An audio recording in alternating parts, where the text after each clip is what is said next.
Damn, man. Like I knew lean was addictive, but I didn't know it was like that, man. But what I do want to do, man, I want to talk to you about your relationship with T.I. because I know at one point he was writing for you.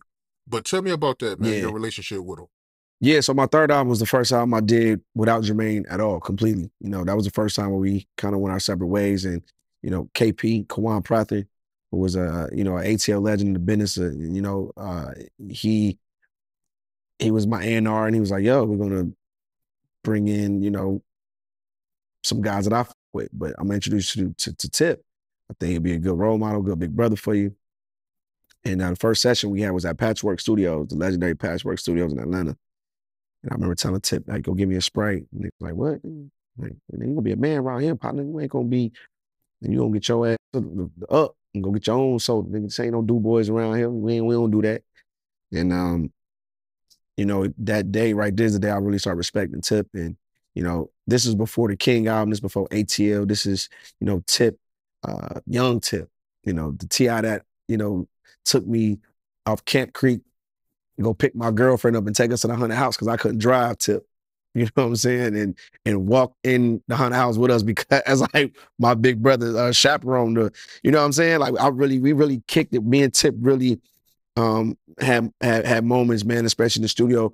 You know, him giving me that freedom, him teaching me how to write, cadence, bars, song structures, just everything. He was, you know, he was giving me the answers that I wanted Jermaine to give me. He was definitely 100 in the studio. Like Tip was, that's my dog. You know, even to the day, that's my big bro right there. I fuck with Tip, man. And you know, like I said, me and Tip wrote the third album. We did that together along One Man Rock. Shout out to Rock from Newark. Shout out to Newark, New Jersey.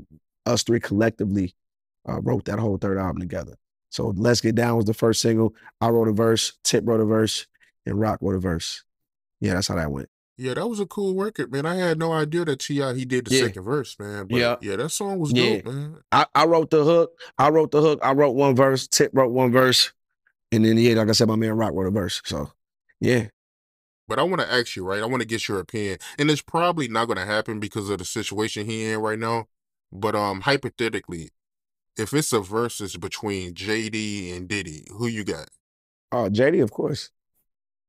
All day. You think he got a better catalog? All day. I think they both got dope catalogs. You know what I mean? I think, you know, with verses, like even when I did it, I think verses is tricky because we've seen some cats with some big ass records who got bigger records than the person that they battling, and you see that person loses.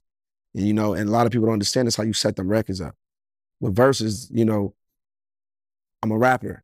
You know, when it comes to performing, I knew my whole angle, my whole scheme with verses. And I've been to a couple, you know, rap battles and, you know, fortunate enough to be a part of some URL events and, you know, having Smack on 106 in Park. So me just being around like cats like John the Don and Murder Mook and DNA, like really being around these guys, I kind of inherited that shit. So I already knew what angle we was going to tackle for verses. But like I always say, you got to make sure your records are sequenced right. Like I'm saying, you can have the bigger records, but if your shit is not put together, y'all gonna hit. It's that same feeling when you having a battle rap and you forget your words. That them lights get real bright, and you don't want that to happen with millions of people watching. You know what I mean? So, it all depends on how you line it up. You know, Puff can swing with a couple big records, and then you know JD could be like, okay, cool. I'm not gonna fall into that. I'm gonna keep you right here. That's cool. But also, I got a big record too. Boom, and he do. JD got one too. It's like, okay, well, they both got Usher hits, but Jermaine got the bigger Usher hits. You know, so it can get tricky. You know, he got Mary J. That's cool. He got Mariah.